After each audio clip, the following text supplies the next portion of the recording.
To avenge my adopted sister, my brother Tristan deliberately pushed a DoorDash delivery guy onto the stage of the live dating show I was starring in. Under the bright spotlights, that red DoorDash jacket was painfully eye-catching. The audience burst into a chorus of snickers. Why is a delivery guy up there? Oh my god. Is the heiress of Vance Enterprises actually going to marry a DoorDash guy? I stood frozen on the stage. Tristan walked up quickly, put his arm around my shoulders and whispered, "Sarah, you made Chloe get her stomach pumped from food poisoning last time. She's still hurt. I had to do this to give her some payback and let her blow off some steam. You're the older sister. Just let her have this. Don't worry, it's just for show. Our family would never actually let you marry a delivery guy." The live broadcast was in complete chaos. The host quickly tried to save the situation. Smiling, she asked the delivery guy, "Hi there. Welcome to Heartbeats Live. This is a dating show. Did you perhaps walk into the wrong studio?" Just then, a cold sneer echoed from below the stage. He knows how to read. Since he's on stage, it means he's willing to take Sarah's hand. I whipped my head around and met Xavier Sinclair's cold, indifferent gaze. He was sitting in the VIP section, wearing a bespoke Armani suit, his hands casually folded over his knees. His posture was that of a completely detached spectator. My heart shattered, making it hard to breathe. We had been in a secret relationship for 7 years. We had agreed to go public on this very show today. But from the start of the show until now, I hadn't seen him step up. Instead, I only got his cold shoulder. The host, smelling drama, asked, "Mr. Sinclair, rumor has it that you and Sarah are childhood sweethearts. Are you sure you don't want to come up?" Xavier let out a cold laugh. "Childhood sweethearts? That's just a misunderstanding." Hearing this, Tristan stood up abruptly. He pointed at Xavier and roared, "Xavier, you grew up with my sister. You swore you'd marry no one but her. Now you're calling it a misunderstanding? What kind of asshole are you?" A few rich kids in the front row of the audience whispered and laughed. "Isn't it obvious? Xavier moved on a long time ago. I saw him with my own eyes yesterday, picking out a Cartier diamond ring with the Vance's adopted daughter, Chloe. I heard he was forced to come today by his family. He never wanted to get on that stage. So that was it." I closed my eyes gently, forcing back the tears that were about to spill. When I opened them again, I took a step forward and said loudly, "What's wrong with delivering food? Are you all too noble to order takeout?" Since he dared to stand up here, I dared to take his hand. Tristan grabbed my wrist tightly. "Sarah, have you lost your mind?" I looked up at him, tears finally slipping down my cheeks. Once upon a time, this brother would carry me home on his back just because I scraped my knee. Now, for Chloe's sake, he had personally pushed me into this public humiliation on live TV. I let out a bitter laugh. "Tristan, isn't this exactly what you wanted? The whole city is watching this stream. The eldest daughter of the Vance family is marrying a delivery guy. Your precious Chloe must be thrilled now, right?" Tristan froze, his brows furrowing. "Are you still blaming Chloe? She only..." I couldn't hear the rest of his words. I turned around and walked toward the figure in the DoorDash jacket on the other side of the stage. The crowd parted automatically, their mocking stares piercing me like needles. As I passed Xavier, he stood up and blocked my path.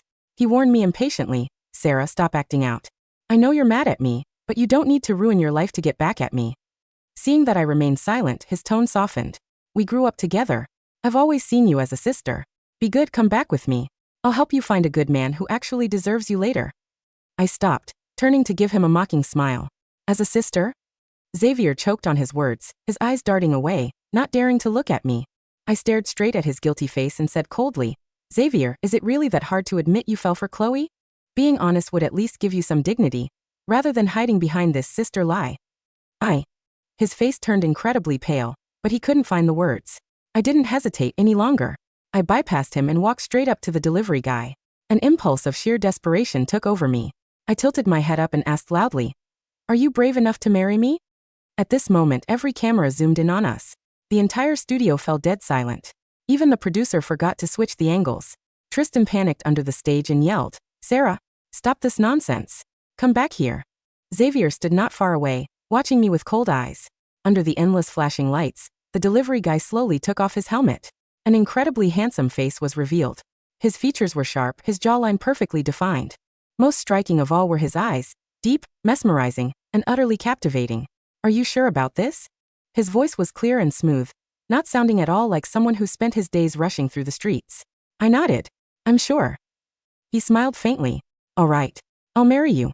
The moment he said that, Tristan tried to rush onto the stage, but Xavier pulled him back. "If you go up there now, you're just playing into her hands." "What do you mean?" Tristan asked. Xavier sneered. She's just doing this to spite us. She's been spoiled her whole life. There is no way she'd actually marry a guy who delivers food. I heard him, but I didn't say a word. Tristan, Xavier, and I had grown up together, completely inseparable. Until 5 years ago, when I went abroad for college. I threw myself into my studies and my contact with home slowly dwindled. My parents grew depressed because of my distance, and the Vance house lost its warmth. Then Chloe appeared. She was the granddaughter of my maternal grandmother's cousin. Her eyes and brow bore a slight resemblance to mine. After her parents died in a car crash, my parents immediately took her in. Chloe was lively, sweet, and knew exactly how to please people. She quickly won the hearts of everyone in the family. Slowly, the Vance house became lively again because of her, while I, far away in another country, seemed to be forgotten by everyone. Until 2 years ago, when I finished my degree and came back. I thought I would be greeted with the joy of a long-awaited reunion. Instead, I found my family keeping their distance, terrified of making Chloe jealous. I still remember the night I got back. I stood outside the door and heard my mother comforting Chloe. "Chloe, you will always be our daughter. Nothing will ever change that. Your sister has been abroad for too long. Who knows what she went through to make her so cold and stubborn? She's nothing like you, my sweet girl." At that moment, I felt like I had been plunged into an ice bath, frozen in place. The news that the Vance heiress was marrying a delivery guy spread like wildfire, quickly trending on Instagram and Twitter. When I got back to the villa, the family was gathered in the living room, chatting. After hearing Tristan's recap of the show, my father slammed his hand on the coffee table. "Ridiculous. That brat has completely embarrassed the Vance family." My mother, organizing her newly bought luxury hauls, glanced at him casually. "Don't yell at Sarah when she gets back. Otherwise, she'll make the whole house miserable again. She's definitely just throwing a tantrum because her brother made a fool of her on the show. That's why she said she'd marry that delivery guy. She doesn't even know his background. How could she actually marry him? She's not stupid." Chloe started crying tears of self-pity beside her. "Mom, it's all my fault. If Tristan hadn't stood up for me, Sarah wouldn't have done this." My mother lovingly wiped her tears with a tissue. "Oh, sweetie. Ever since your sister came back, we've made you compromise so much just to keep her happy. Today was just a little joke. It's no big deal." My father chimed in. "Chloe, this isn't your fault. Your sister is just acting out. She won't actually throw her life away." Saying that, my mother picked up a brand new Chanel bag and handed it to Chloe. "Here, sweetie, see if you like this color. Take it before your sister gets back and tries to steal it from you." As she spoke, her eyes caught me standing in the foyer. The bag slipped from her hand and fell onto the sofa with a thud. Meeting my gaze, everyone's faces filled with awkwardness. If this were the past, I would have thrown a massive, hysterical tantrum. I would have demanded to know why my mother treated me like a thief, when I had never tried to steal anything from Chloe. I would have screamed at my father and brother, asking why they only had eyes for Chloe. But maybe I was just too exhausted lately. Or maybe, because I had already decided to leave, I no longer expected anything from this family. Under their tense glares, I didn't say a single word. I turned around and walked upstairs.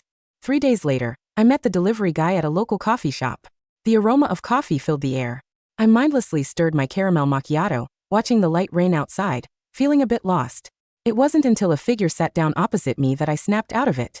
I looked up and met a face that was stunningly handsome. He was wearing a gray tracksuit today. He looked like an entirely different person compared to the man in the DoorDash jacket.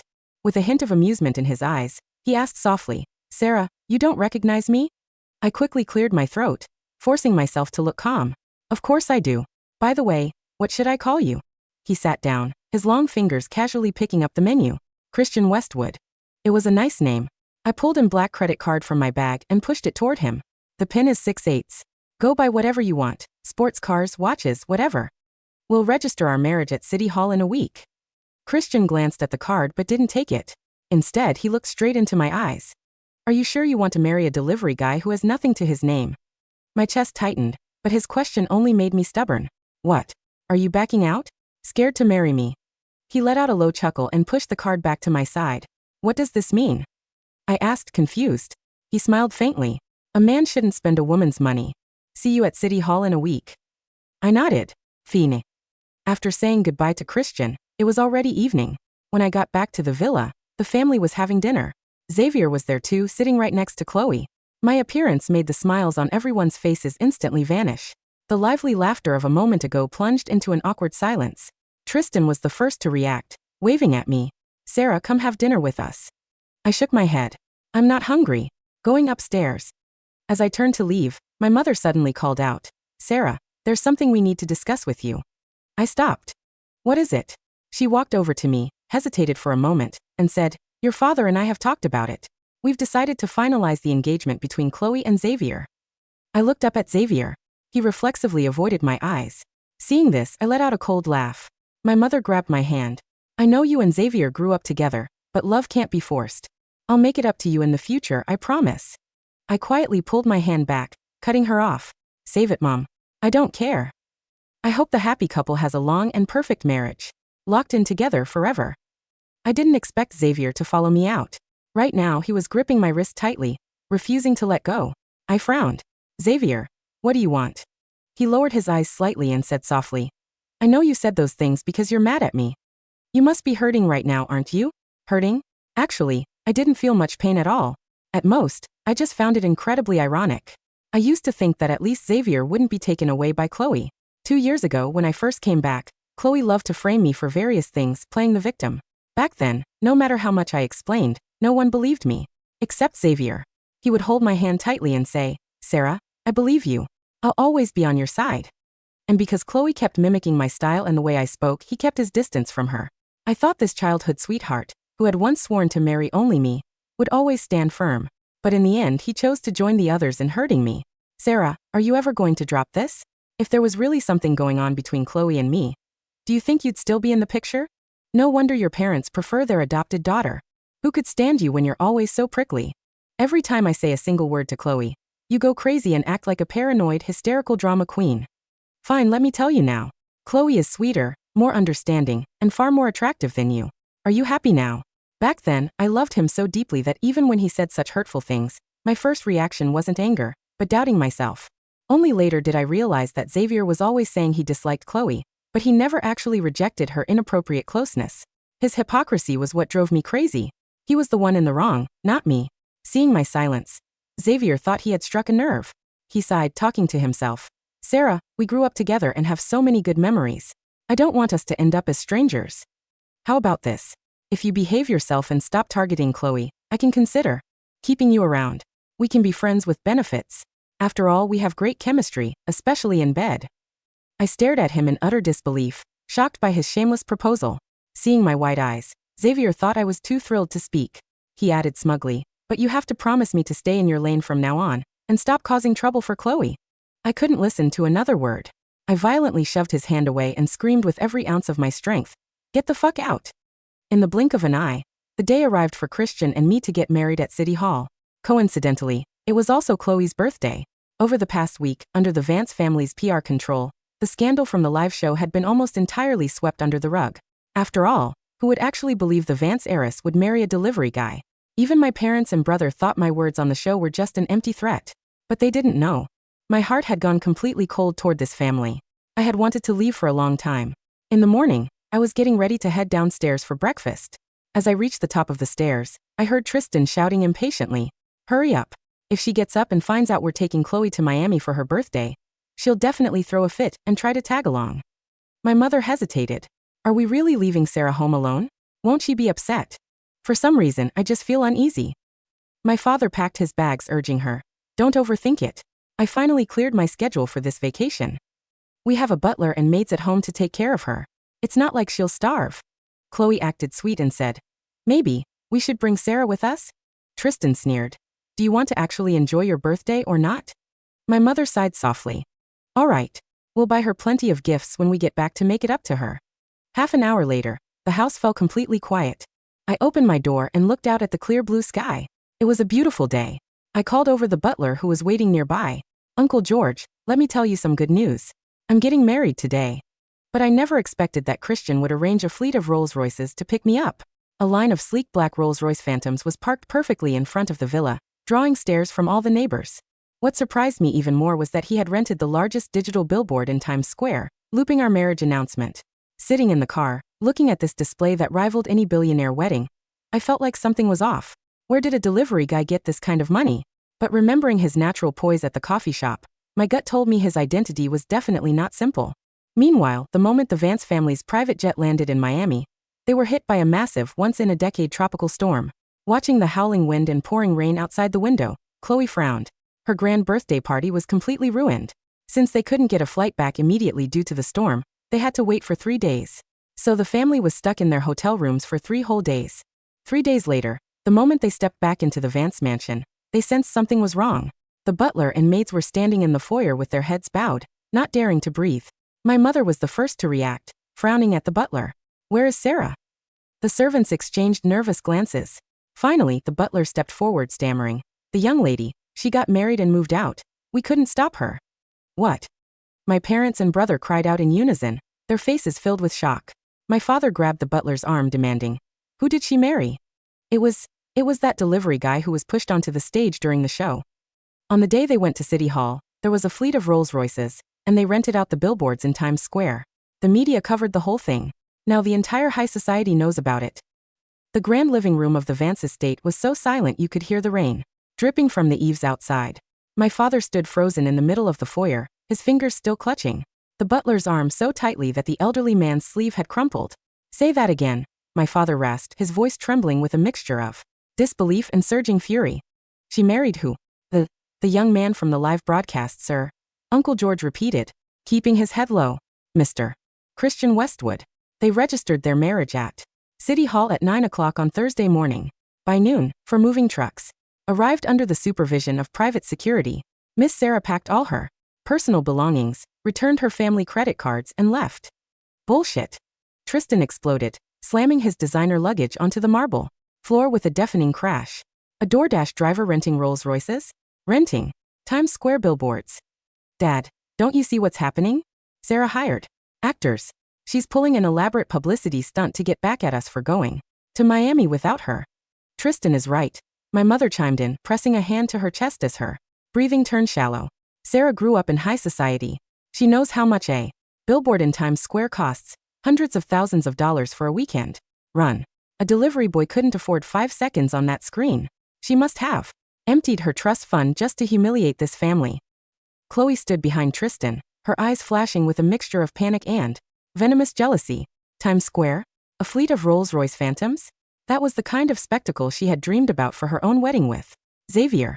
For 5 years, Chloe had carefully positioned herself as the fragile, beloved princess of the Vance family, slowly pushing Sarah out of the picture. She had engineered the live show humiliation specifically to drag Sarah's reputation into the gutter, ensuring that no elite family in the city would ever consider marrying the true Vance heiress. How had it turned into an international headline celebrating Sarah's wedding? "Mom, Dad," Chloe began, her voice instantly dropping into that soft, tear-choked tone that always commanded the family's sympathy. "It's all my fault. If I hadn't agreed to go to Miami for my birthday, Sarah wouldn't have felt abandoned. She's acting out because she hates me. What if this delivery guy is a dangerous con artist? What if he drains her money and hurts her? She brought this on herself." My father roared, his face mottled with purple rage. "Call the bank. Freeze every account associated with her name. Cancel her trust distributions. Let's see how long her little billionaire delivery boy stays by her side once her pockets are empty." Uncle George hesitated, then cleared his throat nervously. "Sir, Miss Sarah didn't use her trust fund." My father whirled around. "What do you mean?" "Before she left, Miss Sarah formally executed an unconditional waiver of her Vance family trust. She surrendered her inheritance rights, returned her company shares, and transferred the deed of the downtown condo back to the family corporate holding." The room went dead silent once more. Tristan's jaw slackened. She gave up her shares? The 6% grandfather left her? "Yes, Master Tristan," Uncle George said softly. "The legal paperwork was delivered by senior partners from Sullivan and Cromwell an hour after she departed. Miss Sarah left with only her personal passport, her collegiate degrees, and the clothing she purchased with her own salary." My mother's knees buckled. She sank onto the sofa, staring at the empty grand staircase leading up to my old room. For the first time in 5 years, an icy, creeping dread began to settle in her chest. When Sarah had been angry in the past, she argued. She cried. She demanded justice. A person who screams still wants to be heard. A person who walks away in total silence has already declared you dead. While the Vance estate was unraveling in chaos, I was sitting on a plush velvet sofa in the sun-drenched conservatory of a private estate in the hills of Bedford. Outside, the floor-to-ceiling glass walls, 50 acres of manicured gardens, weeping willows, and private equestrian trails stretched toward a serene, mist-covered lake. A silver tea set sat on the low mahogany table between Christian and me. Christian had discarded the gray tracksuit from the coffee shop. Today he wore a tailored, slate blue cashmere sweater and dark trousers. His hair was neatly styled, accentuating the sharp, aristocratic contours of his face and the piercing, intelligent calm in his dark eyes. "So," I said, setting my porcelain teacup down with a soft click. "The DoorDash jacket." Christian let out a low, warm chuckle, leaning back against the cushions. "My younger cousin Julian made a foolish bet with me at our family's annual charity gala," Christian explained smoothly. "He claimed that without our family name, neither of us could survive 3 days working in the service industry. I took the bet. I was on my final delivery of the afternoon when your brother literally shoved me through the stage curtains." He looked at me, a glimmer of genuine admiration in his eyes. I had planned to reveal my identity and have the studio producer fired on the spot. "But then, you stepped forward and asked you to marry me," I muttered, feeling a sudden warmth rise in my cheeks. "You defended a stranger in a delivery uniform against an entire room of snobs," Christian said softly, his voice dropping into a deep, steady baritone that carried no mockery, only profound respect. "In my world, Sarah, everyone looks at my family's balance sheet before they look at me. You looked at a man with nothing, took his hand, and gave him your dignity." He reached across the table, his long, warm fingers gently closing over mine. "You took a gamble on me when you thought I had nothing. I promise you, Mrs. Westwood, you will never lose that bet." The double doors of the conservatory swung open. An elderly woman with snow-white hair styled in an elegant chignon entered, leaning on a polished ebony cane. She wore a classic Chanel tweed suit and a single strand of flawless South Sea pearls.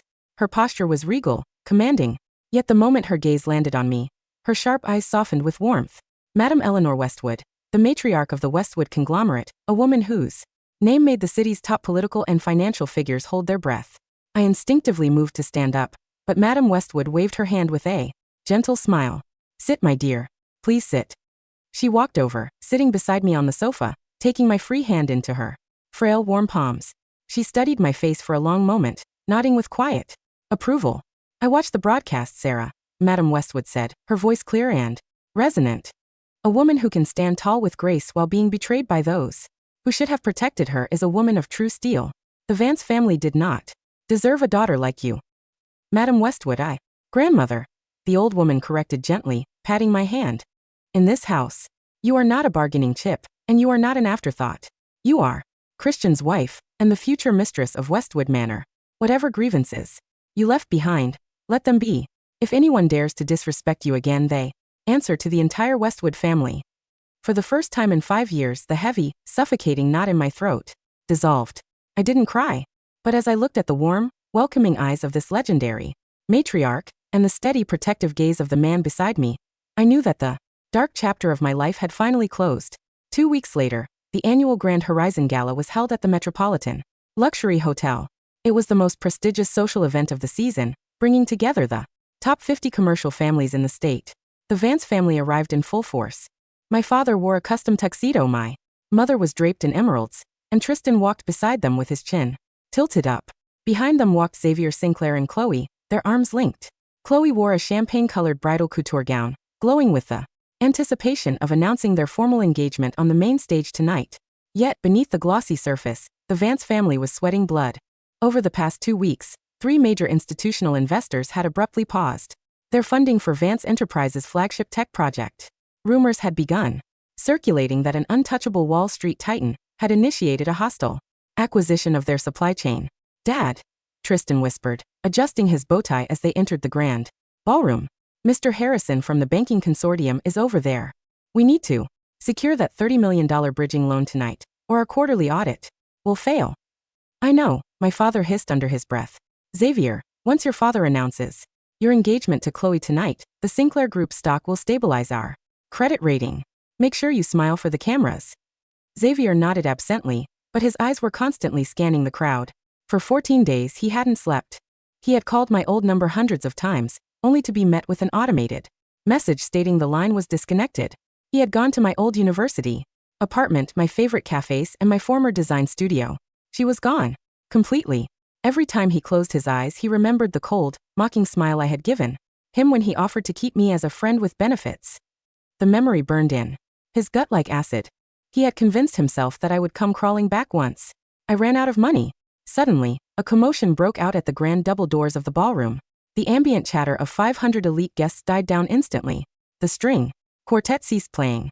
A dozen private security guards in charcoal suits formed a clean path from the entrance to the VIP lounge. Through the doors walked a couple.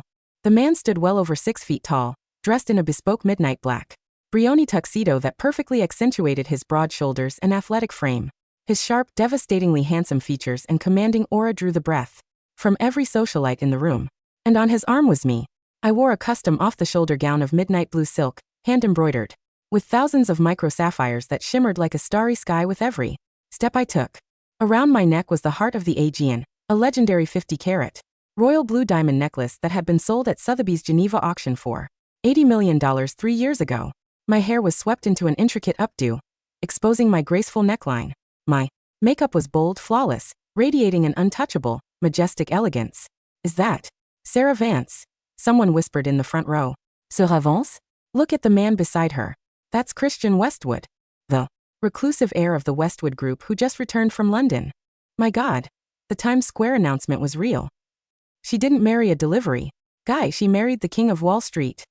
Xavier's champagne flute slipped from his fingers, shattering across the polished parquet floor with an explosive crash. My parents and Tristan stood paralyzed, their faces draining of all color until they looked like corpses dressed in formal wear. "Sarah?" My mother gasped, taking an involuntary step forward. I didn't stop. I walked past them with Christian, my gaze gliding over them as if they were nothing more than decorative pillars in the hallway. "Sarah, stop right there!" Tristan shouted, breaking the silence as his temper snapped. He marched forward, intercepting our path, his face twisted in humiliation and confusion. "What kind of game are you playing? Who is this man?" Christian stopped, turning his dark, glacial gaze upon Tristan. The sheer pressure of Christian's aura made Tristan instinctively swallow hard, taking half a step back. "Mr. Tristan Vance," Christian said, his voice smooth, deep, and laced with lethal frost. "You are blocking my wife's path." "Your wife?" Xavier rushed forward, his eyes wild, bloodshot, his composure completely shattered. He ignored Christian entirely, staring directly at me, his chest heaving. "Sarah, this is ridiculous. You married him to spite me, didn't you? You rented that jewelry. You think you can fool everyone in this room." I looked at Xavier. For 7 years, this man had been the center of my universe. I had memorized his allergies, ironed his shirts, and stayed up until dawn nursing him through fevers when he built his first startup. Now looking at his frantic, pathetic face, I felt nothing. Not even pity. "Mr. Sinclair," I said calmly, my voice carrying clearly across the silent ballroom. "You seem to overestimate your importance in my life. A woman does not step down from a diamond to pick up a piece of broken glass."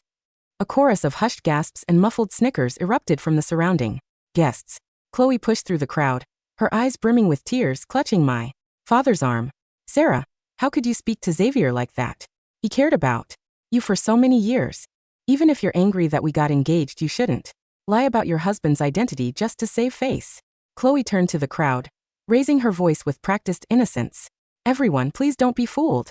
On the dating show 2 weeks ago, this man was delivering takeout. He is an actor Sarah hired." Silence. A single, booming word cut through the room. Madam Eleanor Westwood stepped into the light, flanked by 4 senior bank directors and the mayor of the city. Madam Westwood walked straight to Christian and me, offering me a warm, affectionate smile before turning her icy gaze upon Chloe. "Miss Vance," Madam Westwood said coldly, "are you implying that my grandson, the chief executive officer of Westwood Global, is an actor?" The entire ballroom gasped in unison. The mayor stepped forward, nodding respectfully to Christian. "Mr. Westwood, welcome back to the States. The City Council has already approved the port expansion contract your firm submitted this morning." Chloe's knees gave out. She collapsed against the side table, knocking over a display of crystal glasses that shattered around her feet. My father's vision blurred. Westwood Global. Christian Westwood. The entity that had been quietly strangling Vance Enterprises' credit lines over the past 14 days wasn't an anonymous predator. It was Sarah's husband. Christian raised his hand slightly. His chief legal counsel, Arthur Vance, no relation to our family, stepped forward, opening a leather binder and pulling out a series of high-resolution forensic documents. "Since the entire high society of the city is present tonight," Christian announced, his voice echoing with absolute authority, "let us clear a few misunderstandings regarding my wife, Mrs. Sarah Westwood." Arthur projected the documents onto the grand presentation screens lining the ballroom walls. The first slide displayed high-definition security footage from the Vance kitchen 6 months ago.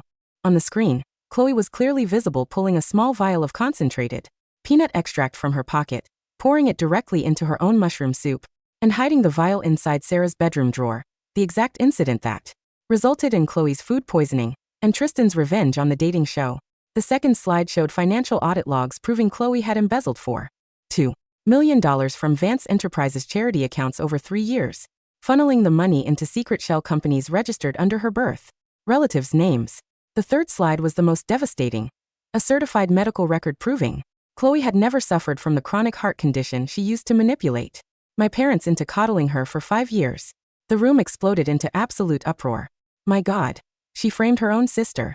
She poisoned herself to get Sarah blamed. She's a sociopath. And the Vance family actually believed her. Tristan stared at the screen, his mind fracturing into 1,000 pieces. Turned slowly toward Chloe, his hands shaking violently. Chloe, you put the peanuts in the soup yourself? Tristan choked out, his voice cracking. I pushed Sarah onto that stage. I humiliated my own sister. On live TV. Because of a lie? Chloe backed away in terror. Tears of real, unvarnished panic streaming down her face. Tristan. No. Listen to me. It was an accident. I was confused. Shut up. Tristan roared, grabbing his own hair, letting out an agonizing, broken scream of self-loathing. My father stumbled forward, clutching his chest, his face pale as ash. He looked at me, his eyes wide with desperate, pleading tears. Sarah, my daughter. We didn't know, my father sobbed, reaching a trembling hand toward me. We were blinded. Come home. Please let Dad make it up to you. We will kick Chloe out tonight. The family business needs you. I looked at the man who had called me an embarrassment 2 weeks ago. Mr. Vance. I said softly, my voice as cold and clear as mountain water. The daughter who waited 5 years for your love died on that dating show stage. I touched the diamond necklace at my throat. I have no father, no mother, and no brother. The Vance family has nothing left. That belongs to me. And as for your business. Christian stepped beside me, wrapping a protective arm around my waist. Effective midnight tonight, Christian announced calmly, Westwood Capital has acquired 51% of Vance Enterprises' secondary debt. We are initiating immediate foreclosure proceedings. The Vance estate will be seized by court martials by Friday afternoon. My father gasped, clutching his left arm, and collapsed unconscious to the floor. As paramedics were called into the room, 3 months later, the winter snow had covered the city in a clean, pristine blanket of white. Vance Enterprises was no more. Its assets had been restructured and absorbed into Westwood Capital's green energy division, managed independently under my personal investment firm. Chloe was currently awaiting trial at the county correctional facility, facing 12 counts of corporate embezzlement, identity fraud, and aggravated perjury. Stripped of her luxury lifestyle, her birth relatives abandoned her, leaving her with a public defender and a projected 8-year prison sentence. My mother, having lost the family estate and her high society status, lived in a modest 2-bedroom suburban apartment, spending her days weeping over old photo albums of my childhood. Tristan had resigned from the corporate world entirely, working 12-hour shifts as a warehouse logistics manager, sending anonymous apology letters to my office every week, letters that my secretary shredded without opening. On a freezing Tuesday evening, I stepped out of the Westwood Tower headquarters, wrapped in a warm ivory cashmere coat. A sleek Maybach was waiting at the curb, Christian standing by the open door, holding a warm cup of caramel macchiato for me. As I walked down the granite steps, a figure stumbled out from behind the decorative stone pillars. It was Xavier Sinclair. He had lost 30 pounds. His expensive coat was stained with slush, his hair unkempt, his eyes sunken and bloodshot. The Sinclair Group had severed all ties with him following the scandal, stripping him of his executive title. Sir? Xavier choked out, dropping to both knees right there in the freezing slush on the sidewalk. Security immediately moved forward, but Christian held up a hand, stopping them. Xavier looked up at me, tears streaming down his hollow, stubbled cheeks. Sarah, please, just 1 minute, Xavier begged, his voice breaking into raw, ragged pieces. I know I was a monster. I know I broke every promise I ever made to you under the trees when we were kids. I hate myself. I curse myself every second I breathe. He pulled a small, worn velvet box from his pocket, the cheap silver ring he had bought when we were 18, the ring he had promised to replace with a real diamond once we made it. I kept it, Sarah, he sobbed, holding the tarnished silver ring up toward me with shaking hands. I never threw it away. If you want me to kneel here until I freeze to death, I'll do it. Just tell me you remember. Tell me that 7 years meant something to you. I stopped 2 steps away from him. I looked at the silver ring. I remembered the 18-year-old boy who had saved up his lunch money for 3 months to buy that piece of metal. I remembered how he had smiled in the rain, promising that he would never let anyone hurt me. And I remembered how that same boy had looked at me on the dating show with cold, mocking eyes, calling our love a misunderstanding. Xavier, I said softly. He looked up with a desperate, dying glimmer of hope. Sera? The boy who gave me that ring was a good person, I said, my voice steady, tranquil and free of all hatred. I loved him very much. But he died a long time ago. The man kneeling in front of me is just a stranger who traded his soul for a lie. I turned away, stepping toward the Maybach. Sera. No. Sera. Xavier screamed, lunging forward, but the security guards held him firmly in place as he thrashed in the snow, weeping until his forehead pressed against the freezing concrete. Christian took my hand, helping me into the warm, leather-scented car. He handed me the warm coffee, leaned over, and pressed a tender kiss to my forehead. Are you all right? Christian asked softly. I looked out the tinted window as the Maybach smoothly pulled away from the curb, leaving the kneeling figure behind in the falling snow. I smiled, took a sip of the warm, sweet coffee, and leaned my head gently against Christian's shoulder. I have never been better, I whispered. Spring arrived in the coastal town of Carmel by the sea with an explosion of blooming jasmine and golden sunshine. On the private cliffside terrace of the Westwood Coastal Estate, the real wedding ceremony was taking place beneath an archway of white Casablanca lilies and ocean mist. There were no media cameras, no television producers, no manipulatives, only 50 of our closest friends, genuine mentors, and the Westwood family. I walked down the stone aisle wearing a simple, breathtaking gown of French Chantilly lace, holding a bouquet of wild white roses. At the end of the aisle stood Christian. His eyes were fixed solely on me, shining with a depth of love and devotion that no money in the world could ever buy. When I reached the altar, he took both my hands in his fingers warm and steady. Sarah, Christian spoke, his vows ringing clear against the sound of the crashing Pacific waves. You took my hand in the dark when the world turned its back on you.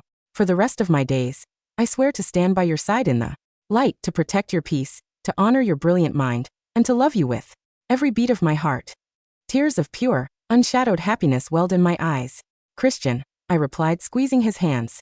You showed me that real love does not demand that I shrink myself to fit into someone else's shadow. With you I am home. The officiant smiled. By the power vested in me, I now pronounce you husband and wife. You may kiss the bride. Christian stepped forward, cupping my face with both hands, and brought his lips down to mine in a deep, breathtaking kiss under the azure sky. The guests clapped and cheered, their laughter floating away on the warm ocean breeze.